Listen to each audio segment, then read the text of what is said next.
पवित्र दरबार आहे, प्रवरेचा पवित्र काठ आहे, जिला नेवाशापासून बहिरवाडी धामोरी देवगडपर्यंत प्रवरा अमृतवाहिनी म्हणतात. आणि हा पवित्र काठ बघूनच साधू संतांनी या ठिकाणी अवतार केले, अवतरी झाले. काही काही अवतरी झाले नाही, पण दुसरीकडून इथे आले. आता पूजनीय श्री महान साधू विश्वेश्वरनाथ बाबा ही जन्मस्थान यांचं इथं नाही, ते उज्जैन नगरीतले. म्हणजे 12 ज्योतिर्लिंग जे सांगितले, सौराष्ट्रे सोमनाथंच श्रीशैल्य मल्लिकार्जुनम उज्जैन्याम महाकालम. तिकडून लहानपणे आई वडील बोलले थोडस. आता आई वडील बोलतच असतात बरोबर, परंतु किती मनावर घ्यायचं आणि कुणी घ्यायचं हे त्यांच्यावर असतं. काही मुलाबरोबर वाद झाले लहानपणी बाबांचे, विश्वेश्वरनाथ बाबांचे चरित्र आपण वाचलेलं आहे.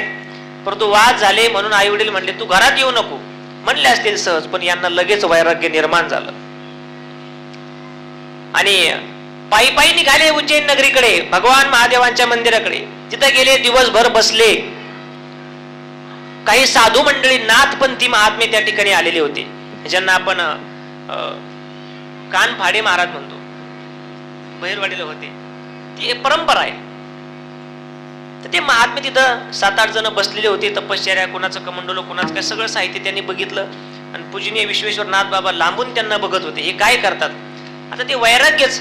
आणि नाथ बाबा ही पूर्वजन्मेचे योग भ्रष्ट पुरुषच, की आई वडिलाच्या एका शब्दावर लहानपणे घर सोडावं, यापेक्षा मोठं वैराग्य काय. तिथे गेल्यानंतर त्या साधू महात्म्यांनी बघितलंय, हा मुलगा बऱ्याच वेळचा बसलेला दिसतोय म्हणले.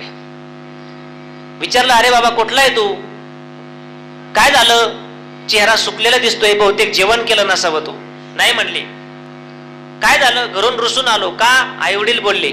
मग आता घरी जायचं नाही का, म्हणले नाही जायचं. का, म्हणले मला वैराग्य निर्माण झालं.